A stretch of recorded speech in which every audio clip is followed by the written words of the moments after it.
Hello YouTube, ZiggyNo back with another video. And in this video I want to talk about why PSA dominates.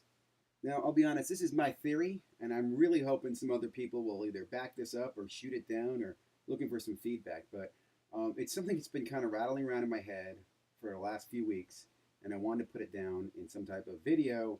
So I'm going to use some slides and hopefully you guys can follow along. And like I said, I'm looking for feedback and thoughts. But why PSA dominates by ZiggyNo.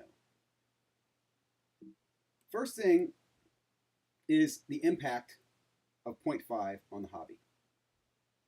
And you're thinking, what are you talking about, Ziggy?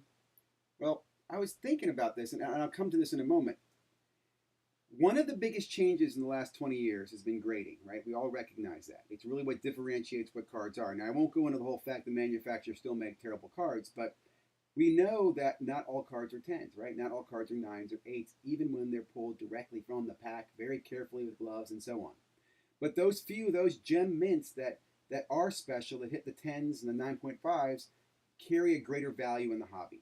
And that has been really driven in the last 20 years since grading's been around, but it's been hyper accelerated in the last few years because, I mean, you can simply just buy cards, grade them, and make money if those cards come in with good grades. Now, those good grades typically have to be gem mint. Mint isn't necessarily good enough. It's got to be gem mint. We're going to talk about that in a minute. Now, I want to tell you two videos that have had a huge impact on this theory. Have both come from baseball card collector, investor, dealer. And I'm going to share those videos with you and explain to you why. One is first you have to understand the grading scale. I was not aware of the grading scale, honestly, until I watched one of the videos from baseball card collector, investor, dealer here. And I will put this video down in the copy this below. And he has a great series here, Grading the Grader. So there's like 6 chapters. This is chapter 1. But he shows you what the scale is for, and he talks about why the scale was, came to be. Because I have a great card. I have a really great card. No, my card's a mint card, right? And it really came down to 9.5 and 10 being what's referred to as gem mint and or pristine. You'll see black label up here, but gem mint has become the cream of the crop. And you've got mints and near mints and so forth. And in vintage, this will have a totally different values, but in modern, the gem mints are what really grab the huge value. I remember coming to the hobby and someone explained to me that a gem mint can have a 3 or 4x impact on the raw, and that to me just didn't make sense. It just, but it does. It happens, right? You can look at these what we call ratios of raw to gem mint. Anyway, check this video out. Learn about this. I can't believe 2 people did not like this video.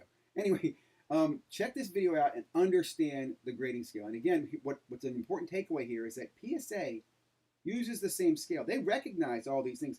They could issue a 9.5, and they do issue 8.5s and 7.5s and so forth, but they choose not to. And in fact, I'm curious to know do they have a policy against a 9.5? Have they ever issued a 9.5? If anybody knows that, please drop a comment below. Let me know. Anyway, next point that's very, very important to understand is understanding the gem mint rates. Now, again, I go back to baseball card collector, investor, dealer who brought this to my attention. Again, now, in the hobby, everybody debates about, is PSA better than BGS or SGC, and who's a stricter grader, and who's better at grading, and who's, blah, blah, blah. And there's arguments back and forth, right? One of the great things, in fact, again, when I got back in the hobby 5 years ago, I used Beckett because I love the subgrades. I thought subgrades were awesome. I go, why would you not want these? I wasn't a fan of the slabs of the PSA. It wasn't until I looked at the financial differences. I'm like, man, I really got to look into doing PSA. Okay? So again, understand the gem mint rates. Let's take a look at a video here from baseball card collector, investor, dealer. I will put this again below. This is from just a few weeks ago, December 7th. And he takes samples of the 2020 Topps baseball. And he looks at all the cards that were graded, which I don't know where his data came from, but I trust his data is pretty accurate. All the grades, and I'm sure he probably pulled this in pop reports, right? Grades and who graded them, right? And then he gave you breakdown what they fell into. Now, here's an important point. Gem mint or better. Okay, in order to be gem mint or better, you're going to be 9.5 or 10. For PSA, only 57% of those cards graded, which is a huge amount, were gem mint or better. And that's because they all had to be 10s. Okay, they don't have 9.5. So you kind of have a cliff here. You're either going to become a 10 or you fall down to become a 9 or less. Right? In Beckett and SGC, their gem mint rates include 9.5s. And 10s. Now, in fairness, they have a far few number of 10s, right? So That's why Beckett people and SGC people say, oh, but a Beckett or BGS 10 is better than a PSA 10. I'm not going to say you're wrong about that. There's fewer of them. They are more scarce. But in the gem mint community, they are gem mint, just like a 9.5. SGC, your 10 is gem mint. I know you call it a pristine, but it falls into that gem mint community. Okay? Now, look at this. This is what I think is very important.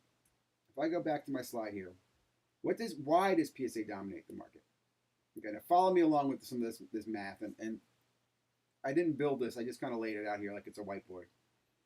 These are the 4 things they grade on: centering, corners, surface, edges. Okay? I'm going to make some assumptions here. And I could be totally wrong. In fact, I know I'm totally wrong. I'm not a grader. I don't know this. But I'm going to say each ding is worth 0.5 off of that grade. Right? So if you have a bad corner, 1 right corner soft, ding, you get 0.5 off it. You have 4 bad corners, ding, ding, ding, ding, ding. 4.5. So that's 2 points would be deducted. 4 dings equals 2 points. That should be an equal, not a minus. Now, what does that mean? Well, that means I can get 4 dings and hit a gem mint rate. You see what I'm saying? 4 dings is going to give me, it's going to give me a 38. So I get 38 divided by 4 cards, or 4 grading criteria, gives me 9.5, which would give me an overall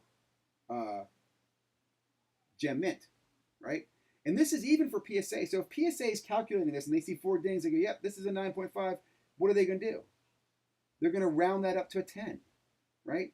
So for PSA, any card that's a 9.5 to PSA standards, not to Beckett standards or BGS standards. I'm not saying they're going to take all Beckett's and PSA's 9.5s and make them 10s, but to their standards, anything that's 9.5 becomes a 10 because they're rounding up.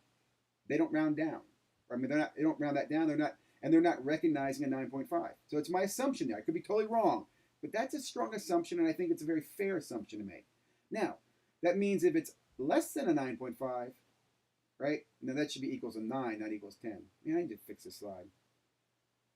We'll see if I do that or not in the editing. However, now follow this. If you are greater than a 9.25, right? What do you round up to? You'd round up to 9.5.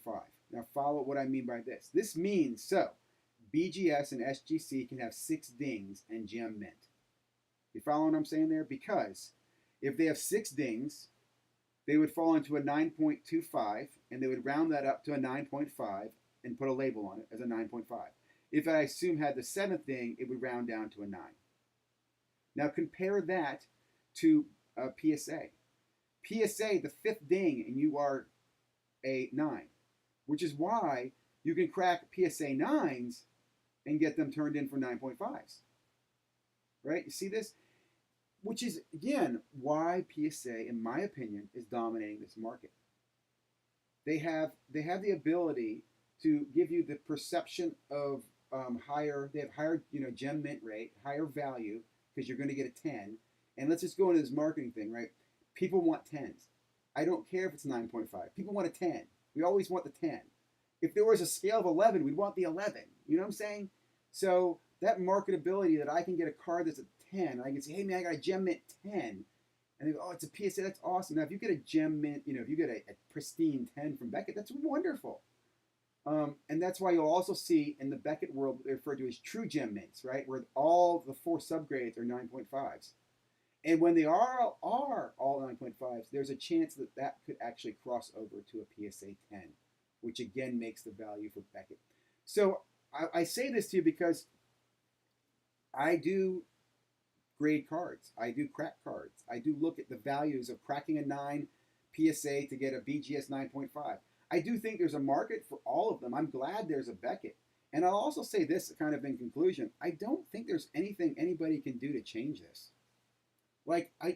Beckett would be hurt if they went ahead and got rid of the 9.5s and just went to 9 and 10 model and followed PSA. SGC, if they wanted to, they would have had to do this a while back. I think again, it would hurt them if they tried to do this. The new grader coming in the market might try it, but again, what's funny is they're going to go after the subgrades, which makes me wonder, so are subgrades helping or hurting? Right? We all love subgrades so we can kind of see why do we love subgrades. I'll tell you why I love them, because I want to crack them or cross them over to 9 or 10s. But if there were no subgrades in the market, right? In fact, maybe that's what Beckett should do. Maybe Beckett should do away with subgrades.